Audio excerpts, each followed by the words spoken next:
এই সমাজে যদি নারীরা যদি ভালো হয়ে যায়, এই সমাজ পরিবর্তন হয়ে যাবে। কথা বলেন ঠিক না বেঠিক? এই সমাজের মধ্যে যদি নারীরা যদি ভালো হয়ে যায়, এই নারীদের পেট থেকে আবার শাহজালালের জন্ম হবে। কথা বলেন ঠিক না বেঠিক?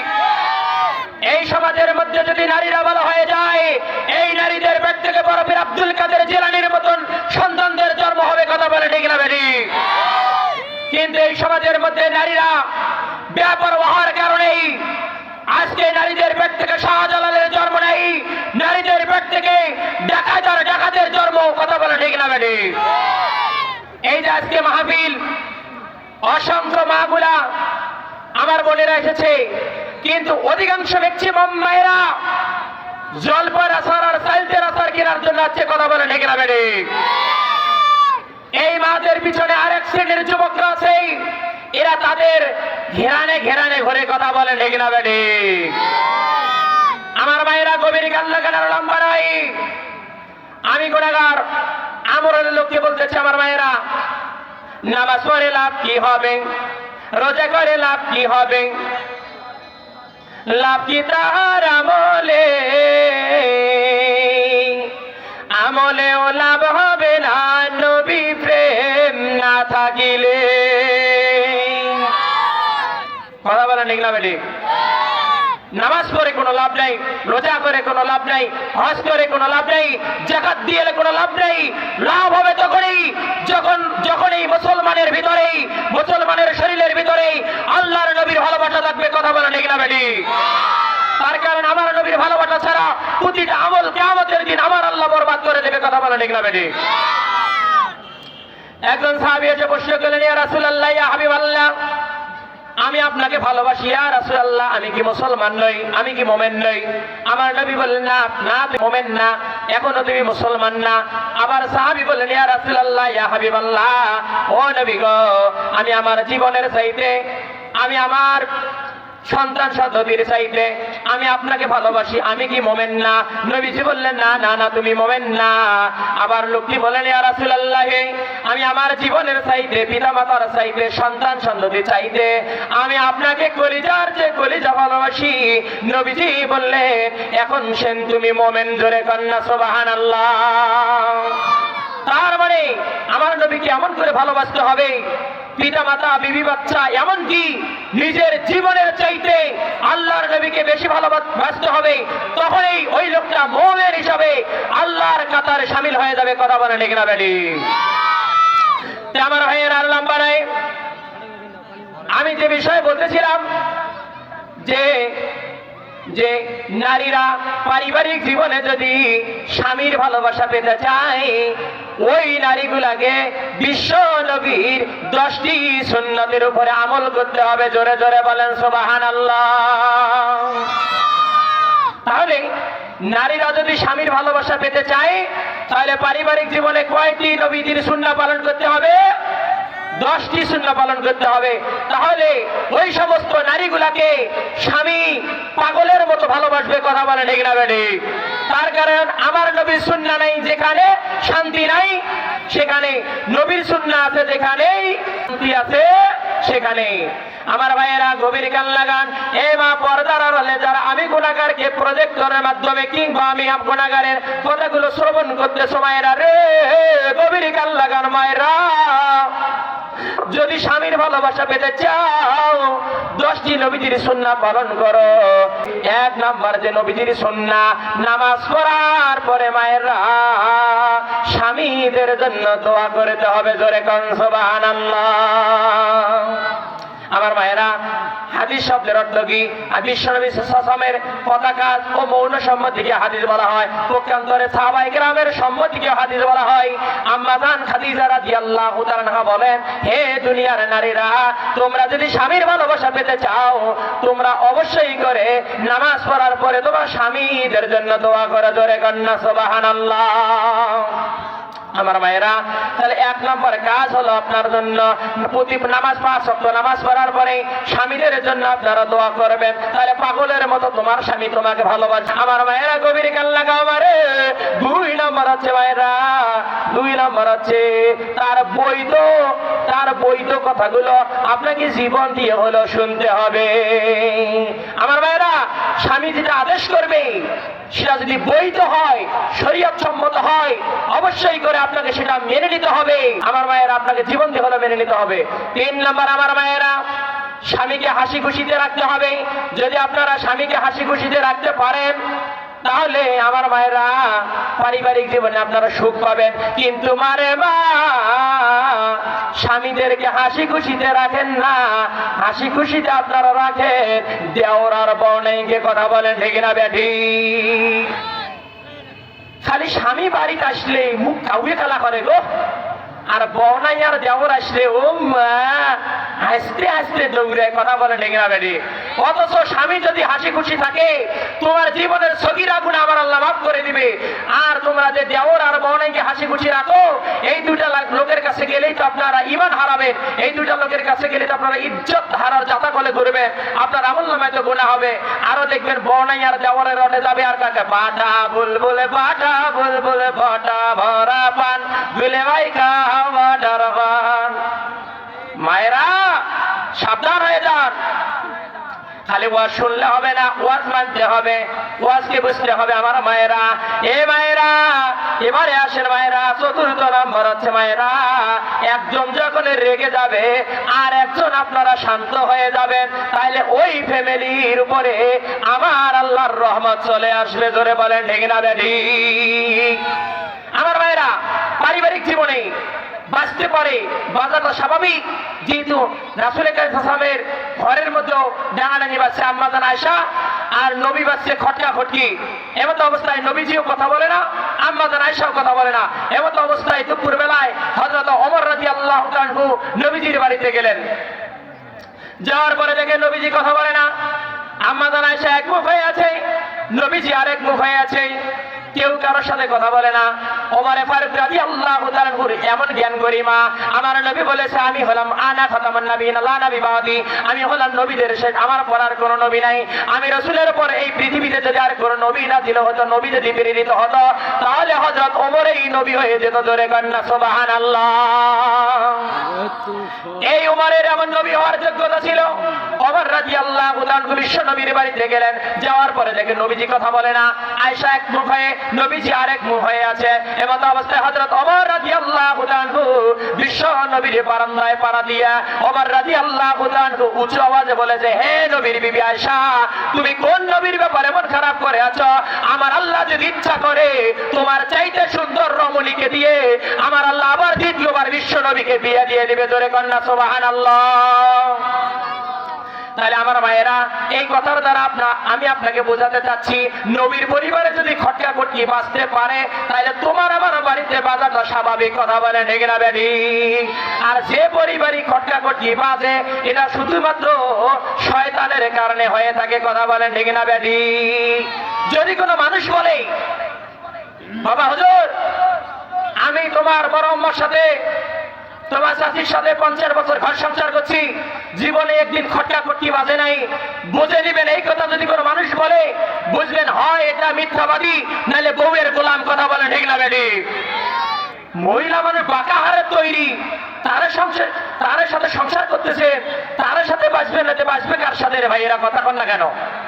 বাধাটা স্বাভাবিক।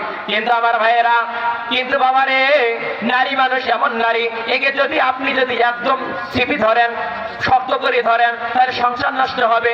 একে আবার যদি একটু লুজ দিয়ে ধরেন, তাহলে আমার ভাইয়েরা সেই সংসারে আগুন লাগবে। কথা বলে ঠিক না বেঠি? আমার ভাইয়েরা, নারী মানুষ হলে কাইচের গ্লাসের মতন, যদি আপনি হেলুক করে ধরেন, তাহলে ধরাত করে পরে গ্লাস যেমন ভাঙবে, বউ তেমন মেরেটারি হয়ে যাবে। আবার যদি কাইচের গ্লাসকে যদি একদম যদি চিপা দিয়ে ধরেন, তেমনই গ্লাস ভেঙে যাওয়ার সম্ভাবনা আছে।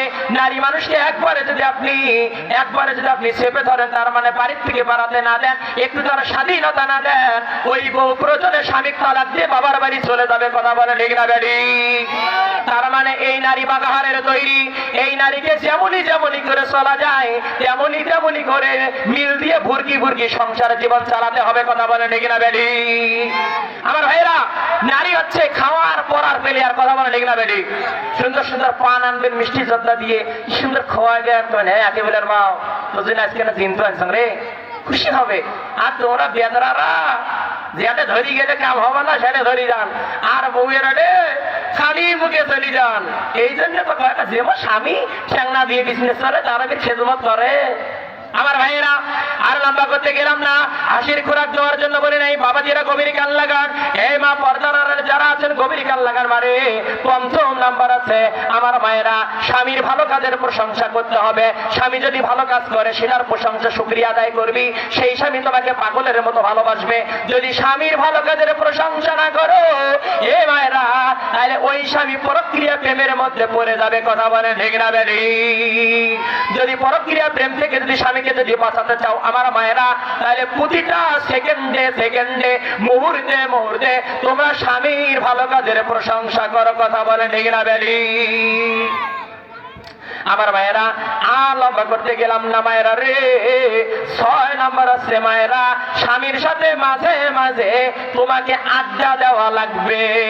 এই মায়েরা এই কথাটা আম্মা জান আয়েশা সিদ্দিকা রাদিয়াল্লাহু তাআলা থেকে বলতেছি, হাদিস গ্রন্থ থেকে বলতেছি। আম্মা জান আয়েশা সিদ্দিকা রাদিয়াল্লাহু তাআলা আমার নবীকে নিয়ে মাঝে মাঝে চাঁদনি রাতের মধ্যে আড্ডা দিয়েছিলেন। আড্ডা দিতে যখন বসেছিলেন আম্মা জান আয়েশা সিদ্দিকা রাদিয়াল্লাহু তাআলা নবী সহ আসমানের তারকাগুলো গণনা করতে শুরু করেছিলেন। এমত অবস্থায় আম্মা জান আয়েশা সিদ্দিকা রাদিয়াল্লাহু তাআলা বলেন, নবী গো, আসমানের তারকাগুলা যেমনই করে গোনা যাচ্ছে না। ইয়া রাসূলুল্লাহ, ইয়া হাবিবাল্লাহ, এই আসমানের তারকাগুলার মতো কি তোমার কোন সাহাবীর আমল আছে? আমার নবী বলেন, আয়েশা হ্যাঁ হ্যাঁ হ্যাঁ, আসমানের তারকাগুলার মতন আমার সাহাবীর আমল আছে।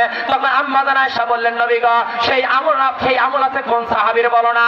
আমার রাসূল বলে, আয়েশা রে, আসমানের তারকাগুলো যেমন গোনা যায় না এমন আমল আছে আমার সেই সাহাবীটার নাম হলো হযরত উমর। জোরে কন্যা সুবহানাল্লাহ। এই কথা বলার সঙ্গে সঙ্গে আম্মা জান আয়েশা লাবণ্য চেহারার অধিকারী আম্মা জান আয়েশা চেহারাটা কালো করে ফেলেন, মলিন হয়ে গেলেন। আর বলেন, ইয়া রাসূলুল্লাহ, ইয়া হাবিবাল্লাহ। এবার নবীজির সঙ্গে কথা বলে না, চেহারাটা মলিন হয়ে গেলেন। নবীজি বুঝতে পারলেন। নবীজি বলে, আয়েশা রে, আমি বুঝতে পেরেছি তোমার চেহারা কেন কালো হয়ে গিয়েছে।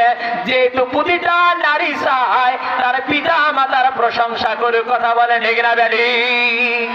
দেখবে খালি বউয়ের বাপমার প্রশংসা করবে, বউ নাচতে নাচতে তোমার খেদমত করবে। কথা বলে ঠিক না বেটি?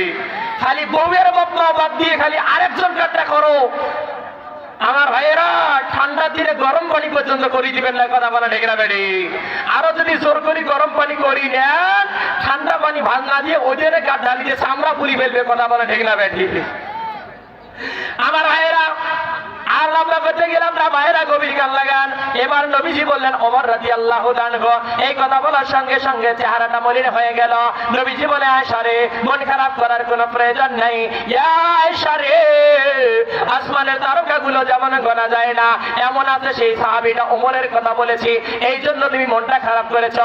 এ আয়েশা, জেনে রাখো উমর নয়, উমর সহ যদি কিয়ামত পর্যন্ত আমার উম্মত গুলাকে যদি এক পাল্লায় করা হয়, তার আমল গুলা যদি এক পাল্লায় দেওয়া হয়, তোমার আব্বা আবু বকরের জীবনের আমল লাগবে না।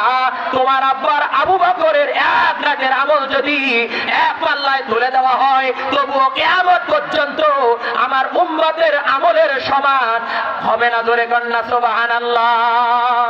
বলেছে, হে আয়েশা, কিয়ামত পর্যন্ত যত উম্মত আমার আসবে এদের আমল যদি এক পাল্লায় দেওয়া হয়, আর তোমার আব্বার আবু বকরের এক রাতের হিজরতের রাতের আমল যদি এক পাল্লায় দেওয়া হয়, তবুও তোমার আব্বার হিজরতের আমলের সমান হবে না। জোরে কন্যা সুবহানাল্লাহ। তাহলে আমার মায়েরা, স্বামীদেরকে নিয়ে আড্ডা দিবেন, একটু গল্প গুজব করবেন। আমার মায়েরা, জীবনের সগীরা গুনাহ আমার আল্লাহ মাফ করে দেবে। 7 নম্বরে মানে স্বামীকে আনন্দ দিতে হবে। স্বামীর মনের জ্বালা যন্ত্র বুঝতে দেওয়া যাবে না। স্বামী ঢাকা থেকে আসছে, তোমার মনে কষ্ট আছে এটা বুঝলাম, কিন্তু মায়েরা কষ্টকে চাপা দিয়ে রাখবি, স্বামীকে এমন আনন্দ দিবি ওই স্বামী তোমার উপরে খুশি হয়ে দোয়া করবে, আমার আল্লাহ তোমাকে জান্নাতের মেহমান বানিয়ে দিবে। জোরে কোন সুবহানাল্লাহ। তার মানে হলো এই স্বামীর দোয়ার কারণে নবীর সাথে বিয়ে হয়েছে একজন সাহাবী, সে একজন মহিলা সাহাবী। আমার মায়েরা গভীর গান লাগান। আবু সালমা উম্মে সালমা দুই স্বামী স্ত্রী ঘুমায় গেছে এশার নামাজ পড়ার পরে। এই মহিলাটা স্বামীকে বলছে, আবু সালমা রে, আমার স্বামী তোমার কাছে আমার একটা প্রশ্ন, তুমি বলো তো বলো। আমি বিশ্ব নবীর হাদিসের মধ্যে শুনেছি, যদি কোনো স্বামী স্ত্রীর আগে মারা যায়, স্ত্রী যদি স্বামীর আগে মারা যায়, কেউ যদি পৃথিবীর জমিনে যদি আর বিবাহ যদি বন্ধনে আবদ্ধ না হয়ে যায়, তাহলে কিয়ামতের দিন আমার আল্লাহ ওই স্বামী স্ত্রীকে একই জান্নাত দিয়ে দিবে। জোরে গান সুবহানাল্লাহ। এবার বলেছে, স্বামী গো আপনি বলেন তো, আমি উম্মে সালমা মৃত্যুবরণ করার পরে তুমি কি আরো বিয়ে করবা? স্বামী বলছে, না আমি বিয়ে করব না। এবার স্বামী বলছে, উম্মে সালমা তুমি বলো, আমি যদি স্বামী তোমার আগে মারা যায়, তুমি কি আরো বিবাহ বন্ধনে আবদ্ধ হবা? মহিলা বলছে, না আমিও বিবাহ বন্ধনে আবদ্ধ হব না। এবার স্বামী দোয়া করেছে, উম্মে সালমা রে, আমি তোমার জন্য দোয়া করলাম, আমি আবু সালমা যদি তোমার আগে মারা যাই, আমার মৃত্যুবরণের পরে তোমার আরো একখানে বিয়ে হবে, সেই স্বামীটা আমি আবু সালমার চাইতে তোমার জন্য ভালো হবে। জোরে গান সুবহানাল্লাহ। এই অল্প কয়েকদিন পরে স্বামী বেচারা মারা গেলেন। মারা যাওয়ার পরে তারা জানাজা বিশ্বনবী দিলেন, সাহাবায়ে কেরামরা জানাজার মধ্যে চলে গেলেন। এবারে তাকে দাফন করার পরে সমস্ত সাহাবীগুলো বাড়ি বাড়ি চলে গেলেন, গন্তব্যস্থানে চলে গেলেন। যাওয়ার পরে বন্ধুরে চারজন সাহাবী কবরের কাছ থেকে যায় নাই। ওমর রাদিয়াল্লাহু তাআলা, আবু বকর রাদিয়াল্লাহু তাআলা, ওসমান রাদিয়াল্লাহু তাআলা, আলী রাদিয়াল্লাহু তাআলা, একজন করে সাহাবীরা ওই নারীকে বিবাহের জন্য প্রস্তাব দিলেন। হযরত আবু বকর রাদিয়াল্লাহু তাআলা ওই নারীকে প্রস্তাব দিলেন। নারী বললেন, আবু বকর রে, না না না, আমি তোমার প্রস্তাবে রাজি না। এবার পক্ষান্তরে ওমর রাদিয়াল্লাহু তাআলা প্রস্তাব দিলেন। নারী বললেন, ওমর রে, তোমার বড় ভাই আবু বকরকে আমি প্রস্তাব ভরিয়ে দিয়েছি, তোমাকে বিবাহ করব কেমন করে? পক্ষান্তরে ওসমান চলে গেলেন। নারী বললেন, ওসমান রে, তোমার দুইজন বড় ভাইকে ফেরত দিয়েছি, তুমি মনে করেছো তোমার সম্পদ দেখে আমি বিবাহ করব? না না না, বিবাহ করব না। পঞ্চবার চতুর্থ নম্বরে আলী গেলেন। আলীকে বললেন, নারী বললেন, আলী রে, তুমি প্রস্তাব পাঠিয়ে দিয়েছ, তুমি ভেবেছো আমি নবীর জামাই, এই জন্য তোমাকে বিবাহ করব? না না না, তোমাকে বিবাহ করতে পারবো না। এবার চারজন সাহাবী ঘরে আসলেন। আসার পর বিশ্ব নবীর কাছে চলে গেলেন, যা বললেন, ইয়া রাসূলুল্লাহ, ইয়া হাবিবাল্লাহ, ও নবী গো, এই বিধবা নারীর দাম কি এত বেশি হয়ে গিয়েছে? আমরা বড় বড় চারজন সাহাবী মক্কার জমিনের মধ্যে আমাদের কাউকে বিবাহ করলো না। ইয়া রাসূলুল্লাহ, ইয়া হাবিবাল্লাহ, নবী গো, ও নবী আপনি নিজে বিবাহ করে নেন। পক্ষান্তরে আমার নবী সাহাবীদের কথা অনুযায়ী নারীটাকে বিবাহের প্রস্তাব দিয়ে দিলেন। সঙ্গে সঙ্গে নারীটা বললেন, লাব্বাইকা ইয়া সাদাইতা আলাইকা ইয়া রাসূলুল্লাহ, নবী গো, আমি আপনার প্রস্তাবে রাজি। জোরে কন্যা সুবহানাল্লাহ। আচ্ছা আমার ভাইয়েরা বলেন, আপনারা ওমরের চাইতে, আলীর চাইতে, ওসমানের চাইতে, বলেন আবু বকরের চাইতে ভালো মানুষ এই পৃথিবীতে আছে না নাই? আছে। তিনি হলেন বিশ্বনবী। আর বিশ্বনবীর চাইতে আসমানের নিচে জমিনের উপরে একটিও কি ভালো মানুষ আছে? বিশ্বনবীর চাইতে ভালো মানুষ নাই, যার কারণে উমরের চাইতে আছে, আলীর চাইতে আছে, যার কারণে তাদেরকে বিবাহ করেন নাই। নবীর চাইতে যেহেতু ভালো মানুষ এই পৃথিবীর মধ্যে নাই, যার কারণে ওই নারীটা বিশ্ব নবীকে স্বামীর দোয়ার কারণে বিবাহ বন্ধনে আবদ্ধ হয়ে গেল। জোরে গান সুবহানাল্লাহ। এ মায়েরা, এই জন্য বললাম, স্বামীর দোয়ার কারণে যদি নবীর সাথে বিয়ে হয়ে যায়, তোমরা কেন স্বামীকে বলো কালটু, তোমরা কেন স্বামীকে বলো কাউয়া কালার জাত? এই অধিকার তোমাকে কে দিল? কিয়ামতের মাঠ যেদিন কায়েম হবে, সেই দিন আমার আল্লাহ স্ত্রীকে বলবে, তুমি বলো তোমার স্বামী কেমন ছিল? সেই সময় যদি স্বামী বলে আমার স্ত্রী ভালো, ওই বউ জান্নাতি। আবার বউকে বলা হবে, ও মহিলা, তুমি বলো তোমার স্বামী কেমন ছিল? স্ত্রী যদি বলে না আমার স্বামী ভালো ছিল, ওই সময় ওই স্বামীকেও আমার আল্লাহ জান্নাত দিয়ে দিবে। জোরে বলেন সুবহানাল্লাহ। কিয়ামতের দিন স্বামী স্ত্রী একে অপরের সার্টিফিকেট। জোরে গান সুবহানাল্লাহ। 8 নম্বর হলো পারিবারিক জীবনে আপনাদেরকে বৈঠক করতে হবে, হাদিস কোরআনের বৈঠক করবেন। আমার মায়েরা 9 নম্বর আছে, বাড়ি বাইরে থেকে যদি স্বামী আসে, পৃথিবীর সমস্ত কাজ ফেলে দিয়ে তোমরা স্বামীর খেদমত করবেন। 10 নম্বরে আমার মায়েরা, স্বামীর মন যে কৌশলে হলেও তোমাকে তার মন জয় করতে হবে, হৃদয় জয় করতে হবে, তাহলে পারিবারিক জীবনে তোমার জীবনে সুখ আর শান্তি বয়ে আসবে। জোরে গান সুবহানাল্লাহ।